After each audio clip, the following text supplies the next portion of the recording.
없는 전당대회로 뜨겁습니다. 한 달 앞으로 다가왔는데요. 당대표에 도전하겠다는 분들이 많아요. 10명도 넘어요. 그런데요. 무서운 상승세를 보이는 후보가 있습니다. 지금 1위 후보를 바짝 추격하고 있는 2위입니다. 지금 지지도 조사에서. MZ세대, 특별히 20대 남성들의 뜨거운 지지를 받고 있는 이준석 국민의힘 전 최고위원 모셨습니다. 안녕하세요. 네, 안녕하십니까. 네. 네.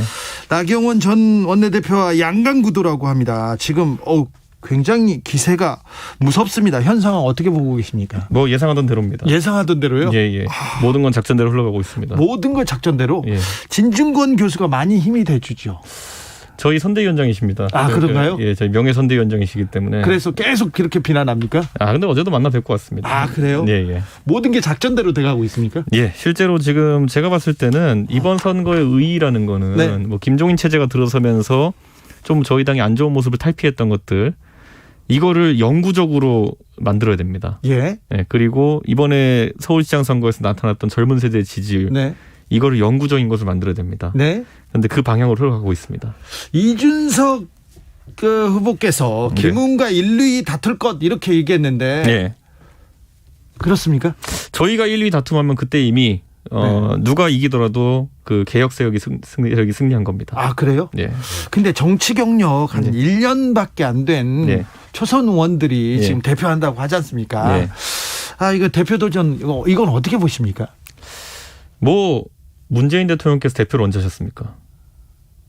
초선 국회의원 하시면서 하셨잖아요. 다른 경력은 많았잖아요. 그래도 정치는 처음이신데. 그러니까 저는 대표를 한 데 있어가지고 본인이 얼마나 의지가 있고 또 당의 비전을 제시하냐가 중요한 거지 선수가 많다고 대표에서 잘하는 거 아닙니다. 그래도 당대표는 이제 대선을 꾸려야 되는데 대선을 치러야 되는데 그래도 경험이 좀 있어야 되지 않나.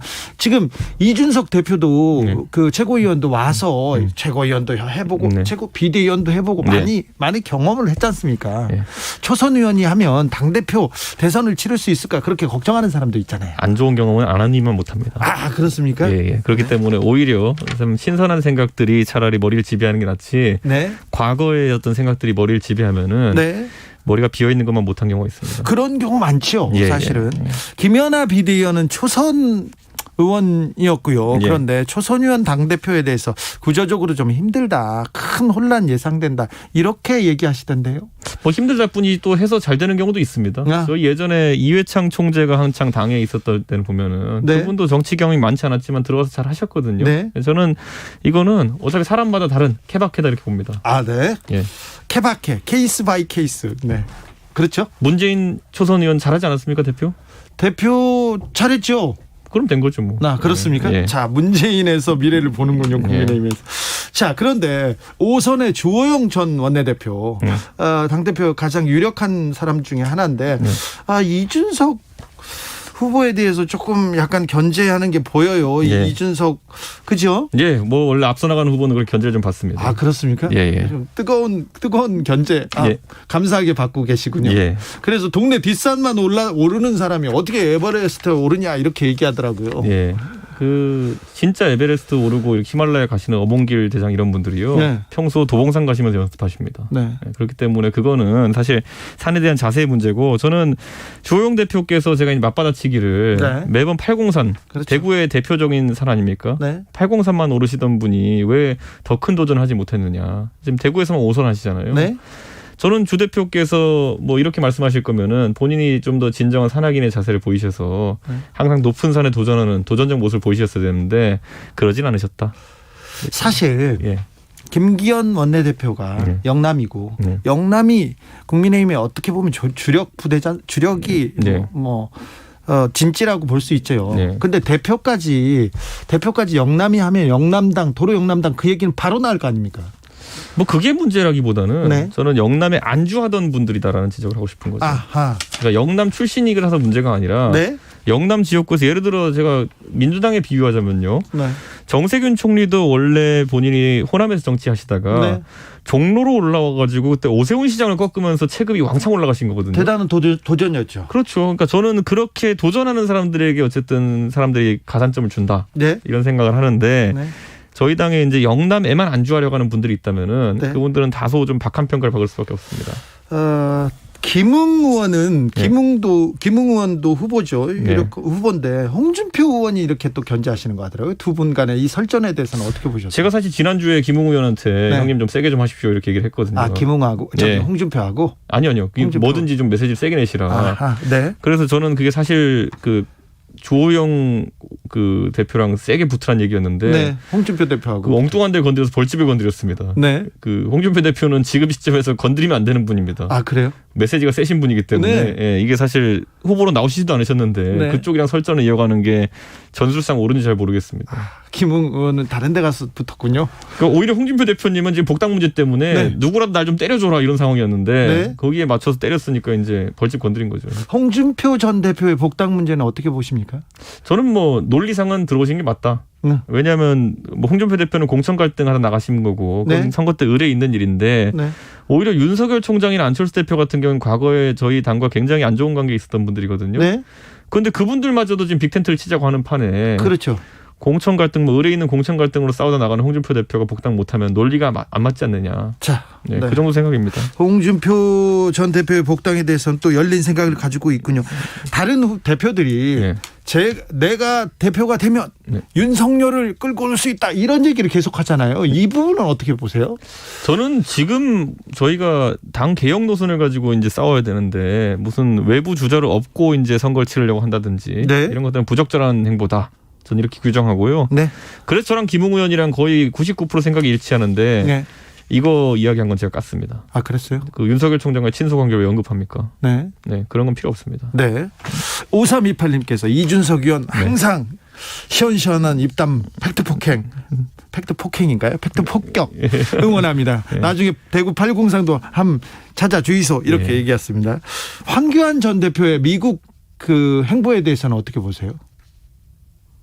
사실 무슨 개연성인지를 제가 분석을 못 해가지고 제가 분석을 못 해드리겠습니다. 지금 홍준표 전 대표와 황교안 전 대표 전 대표를 이어서 물어본 거예요. 근데 미국 진짜 왜 가셨는지 제가 모르겠기 때문에 분석 못 하겠습니다. 아, 그래요?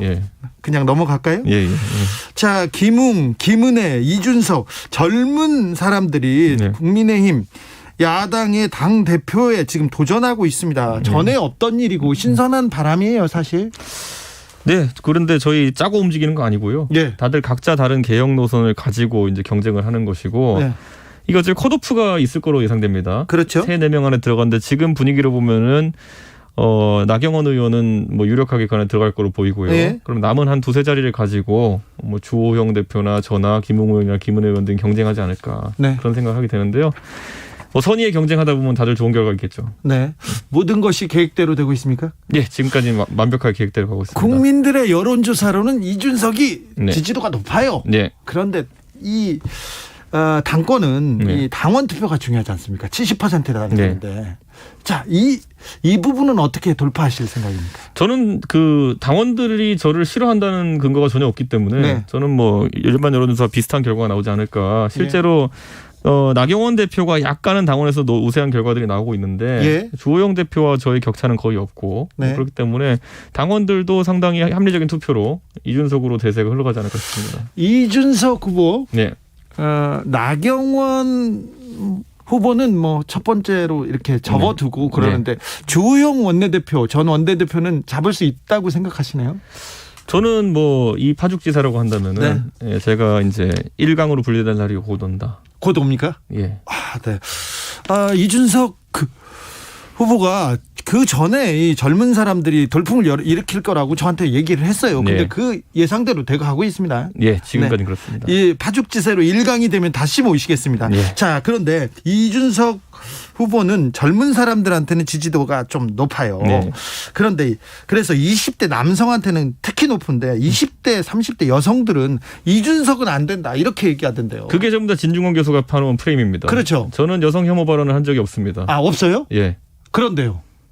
다들 그렇게 몰아가는 거죠. 그냥 몰아가는 겁니까? 오히려 어제 진중권 교수님 만나서 얘기 들었는데 진중권 교수님이 최근에 문제되는 발언으로 페이스북 정지 먹으셨다고 합니다. 아, 그래요?